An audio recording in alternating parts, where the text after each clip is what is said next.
Pembahasan kita berikutnya adalah benda dan sifatnya. Berdasarkan wujudnya, benda-benda yang ada di sekitarmu dibedakan menjadi 3, yaitu benda padat, benda cair, dan gas. Dapatkah kamu menyebutkan nama benda padat, benda cair, dan gas yang ada di sekitarmu? Apabila kamu perhatikan, benda-benda itu mempunyai perbedaan. Perbedaan-perbedaan itu menjadi ciri dan sifat masing-masing kelompok benda. Untuk lebih jelasnya, mari kita uraikan masing-masing wujud benda tersebut. Yang pertama adalah benda padat. Benda padat ada yang keras dan ada yang lunak. Benda padat juga ada yang lentur dan keras. Adapun contoh dari benda padat yang keras adalah besi dan batu. Sedangkan benda padat yang lunak contohnya plastisin dan tanah liat. Contoh dari benda padat yang lentur dan keras seperti plastik atau gelas plastik. Sifat-sifat benda padat. Adapun sifat-sifat benda padat antara lain, yang pertama adalah benda padat memiliki massa. Benda padat memiliki massa tertentu. Hal itu dapat kamu buktikan dengan cara menimbang benda padat di sekitarmu. Yang berikutnya adalah benda padat memiliki volume yang tetap. Karena volume benda padat selalu tetap, itulah sebabnya kita tidak memasukkan benda padat ke dalam wadah yang ukurannya lebih kecil. Volume adalah ruangan yang ditempati oleh suatu benda. Volume benda dapat diukur dan dinyatakan dengan satuan mililiter atau sentimeter kubik. Yang berikutnya adalah benda padat bentuknya tetap. Benda padat tidak berubah bentuk jika dipindahkan ke tempat lain, seperti pensil, penggaris, penghapus, atau ballpoint tidak berubah bentuk ketika dikeluarkan dari dalam tasmu. Kemudian, masukkan benda-benda itu ke dalam gelas. Apakah bentuknya berubah? Tentu tidak, kan? Pensil, penggaris, penghapus, dan ballpoint bentuknya selalu tetap. Yang berikutnya adalah benda padat dapat berubah bentuk karena dipengaruhi oleh sesuatu. Contoh, plastisin bentuknya dapat berubah jika ditekan. Perubahan bentuk plastisin dapat kamu manfaatkan untuk membentuk mobil mainan atau boneka pada pelajaran kesenian. Kertas dapat dibuat menjadi berbagai bentuk dengan cara dilipat. Kain dapat dipotong dan dijahit hingga berubah menjadi baju. 2. Benda cair. Benda cair yang paling sering kita temui adalah air. Air dapat berupa air sungai, air minum, atau air hujan. Adapun sifat-sifat benda cair, yaitu benda cair memiliki massa dan bentuknya berubah sesuai dengan wadahnya.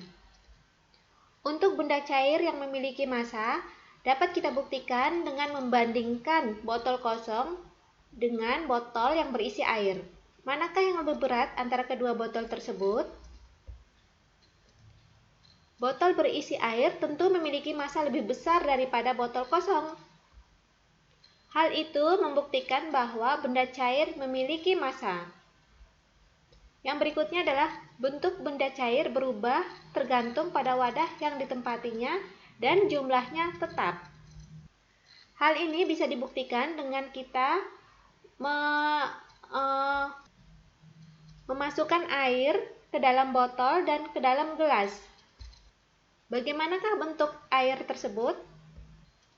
Tentu bentuk air akan berubah tergantung pada wadah yang ditempatinya. Berikutnya adalah benda cair memiliki volume yang tetap.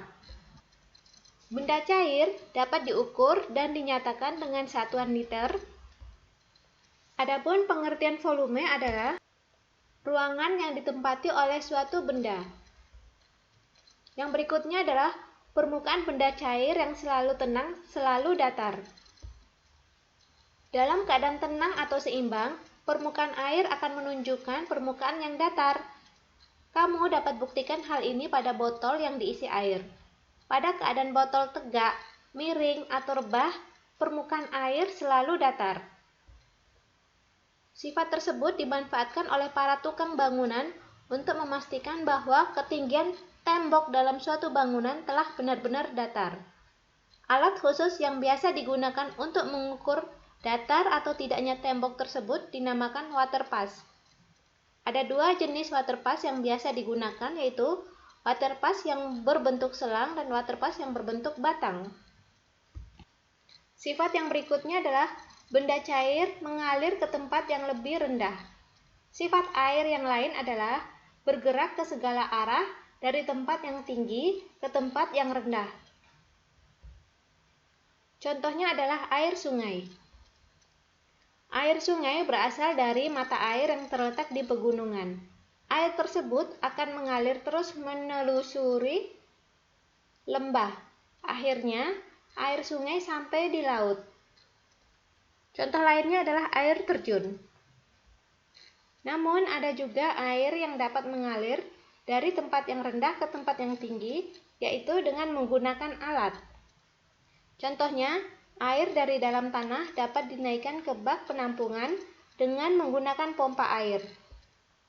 Dari bak penampungan, air dapat dialirkan sesuai dengan keperluan. Sifat benda cair berikutnya adalah air meresap melalui celah-celah sempit. Zat cair dapat meresap ke dalam celah-celah sangat sempit. Contohnya, naiknya minyak tanah pada sumber lampu tempel, sehingga lampu itu menyala. Naiknya minyak tanah pada sumbu kompor, sehingga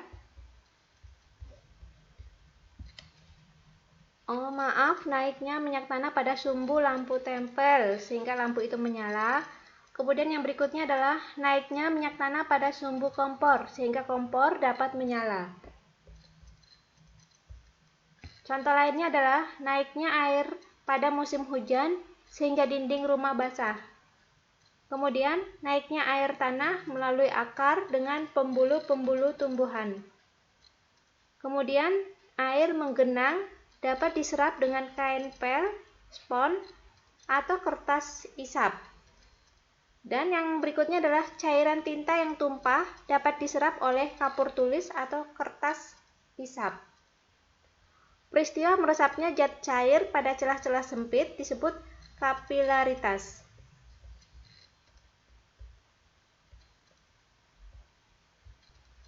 Sifat benda cair yang berikutnya adalah benda cair menekan ke segala arah. Hal ini dapat dibuktikan dengan membuat lubang pada botol plastik. Masing-masing lubang tersebut berjarak 2 cm dari bawah ke atas. Kemudian, tutuplah ketiga lubang itu dengan selotip dari bawah ke atas. Isi botol itu dengan air hingga penuh. Setelah itu, lepaskan selotip yang menempel pada botol secara bersamaan. Perhatikan apa yang terjadi. Ketika selotip dilepas, air memancar dari tiap lubang yang ada pada botol. Namun, jarak pancaran air dari tiap lubang tidak sama. Lubang yang paling bawah memancarkan air paling jauh.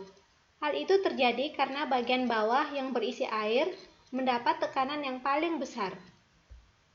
Besar kecilnya tekanan zat cair bergantung pada kedalamannya. Dengan demikian dapat dikatakan air menekan ke segala arah. Sifat yang berikutnya adalah benda cair melarutkan zat tertentu. Contohnya, bila kita melarutkan gula pasir ke dalam segelas air. Saat kamu mencicipi, apakah yang kamu rasakan? Manis.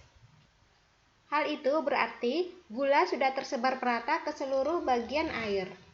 Campuran yang serba sama seperti air dan gula itu disebut larutan. Dalam larutan air gula pasir disebut zat terlarut, sedangkan air disebut zat pelarut. Selain gula, ada juga benda padat yang dapat larut, antara lain garam. Yang ketiga adalah gas. Benda atau zat gas yang paling sering kita temui adalah udara. Udara tidak dapat dilihat, tetapi dapat kita rasakan keberadaannya. Hal ini kita dapat membuktikannya pada saat kita bernapas. Kita dapat menghisap dan menghembuskan udara, atau ketika kita berada di depan kipas angin yang bergerak, kita dapat merasakan adanya udara yang bergerak. Udara yang bergerak disebut angin. Adapun sifat-sifat dari gas antara lain, gas menempati ruangan. Gas memenuhi seluruh ruangan yang ditempatinya. Contoh, ketika botol berisi minyak wangi ditutup, kamu tidak dapat mencium harumnya minyak wangi. Hal itu disebabkan udara yang mengandung minyak wangi terhalang oleh tutup minyak. Setelah tutup dibuka, bau harum dapat tercium dalam ruangan. Sifat gas berikutnya adalah gas bentuknya berubah-ubah. Gas memiliki bentuk yang berubah-ubah sesuai dengan tempatnya. Sifat yang berikutnya adalah gas menekan ke segala arah. Itu artinya udara juga dapat memberi tekanan ke segala arah. Untuk membuktikan tekanan udara, kita dapat mengambil sebuah balon, kemudian meniupnya. Balon makin lama makin mengembang menjadi besar. Jika disentuh, makin lama makin terasa keras. Semua itu disebabkan oleh tekanan udara yang ada di dalam balon. Demikian juga yang terjadi pada ban sepeda, ban motor, dan ban mobil. Dengan dipompa, ban dapat lenting dan dapat menahan beban yang ada di atasnya. B. Perubahan wujud. Wujud padat, cair, dan gas dapat mengalami perubahan. Perubahan wujud benda dapat dilihat pada gambar berikut. Perubahan wujud meliputi melebur atau mencair, membeku, menguap, mengembun, dan menyublim, serta mengkristal. Untuk lebih jelasnya, mari kita uraikan masing-masing perubahan wujud tersebut. Yang pertama adalah melebur dan membeku. Melebur adalah peristiwa perubahan wujud benda padat menjadi benda cair. Melebur juga dapat disebut mencair. Contohnya, es batu yang mencair, es krim yang mencair,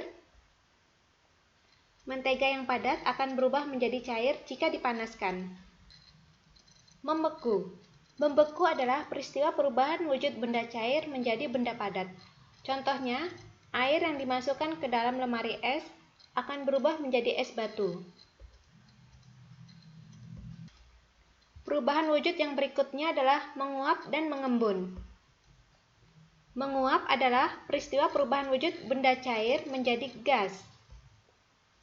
Benda cair jika dipanaskan terus-menerus akan menguap seluruhnya menjadi gas. Contohnya, air yang dipanaskan makin lama makin habis. Contohnya juga adalah baju yang basah dijemur, makin lama makin mengering. Mengembun. Mengembun adalah peristiwa perubahan wujud gas menjadi benda cair. Contohnya, terjadinya titik-titik air pada tutup gelas air panas. Titik-titik air itu berasal dari uap air panas yang mengalami pendinginan ketika bersentuhan dengan tutup gelas. Contoh yang berikutnya adalah daun-daun yang tumbuh di sekitar rumahmu. Pernahkah kamu memperhatikan keadaan daun-daun yang tumbuh di sekitar rumahmu? Pada permukaan daun-daun itu terdapat titik-titik air. Titik-titik air itu berasal dari uap air di udara yang mengembun karena dinginnya udara malam. Contoh mengembun lainnya dapat dilihat di gambar.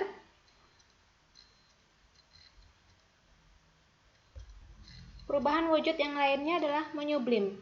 Menyublim adalah peristiwa perubahan wujud benda padat menjadi gas atau sebaliknya. Contohnya adalah kapur barus. Kapur barus yang diletakkan di dalam lemari, lama-kelamaan akan habis. Hal ini terjadi karena kapur barus berubah menjadi gas yang berbau khas. Contoh lain benda yang bisa menyublim dapat dilihat di layar. Mengkristal. Mengkristal adalah peristiwa perubahan wujud benda gas menjadi padat. Contohnya salju. C. Kegunaan bahan. Berikut ini sifat beberapa bahan dan kegunaannya. Yang pertama adalah plastik. Plastik bersifat tahan air atau kedap air. Bahan ini dapat ditembus atau dilewati air. Maaf, bahan ini tidak dapat ditembus atau dilewati air. Plastik digunakan untuk membuat benda yang tahan terhadap air, misalnya jas hujan dan payung. Contoh lainnya dapat dilihat di layar. Selain itu, plastik juga sering digunakan untuk membuat berbagai wadah antara lain ember, gelas plastik, kantong plastik, dan pembungkus makanan atau permen. Yang kedua adalah kertas. Kertas bersifat mudah menyerap air. Bahan penyerap air sifatnya berkebalikan dengan bahan tahan air. Air atau zat cair lainnya jika mengenai bahan ini akan diserap. Kertas juga dapat digunakan sebagai media untuk membuat koran, majalah, dan buku. Kertas memiliki jenis yang bermacam-macam, mulai dari kertas yang lembut hingga kertas karton yang keras. Kertas sangat praktis karena dapat dibuang setelah digunakan. Selain itu, kertas yang tipis dapat menyerap cairan sehingga digunakan untuk membuat tisu. Selain bersifat mudah menyerap air, kertas dapat dibuat menjadi kedap air. Kertas yang telah dibuat kedap air digunakan untuk membungkus makanan dan minuman, seperti kertas minyak. Kertas termasuk bahan yang mudah didaur ulang. Kertas daur ulang merupakan kertas yang terbuat dari kertas bekas.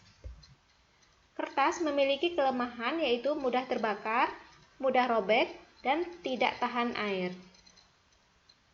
Yang ketiga adalah logam. Logam bersifat keras, kuat, tidak menyerap air, dapat ditempa, dan penghantar panas yang baik.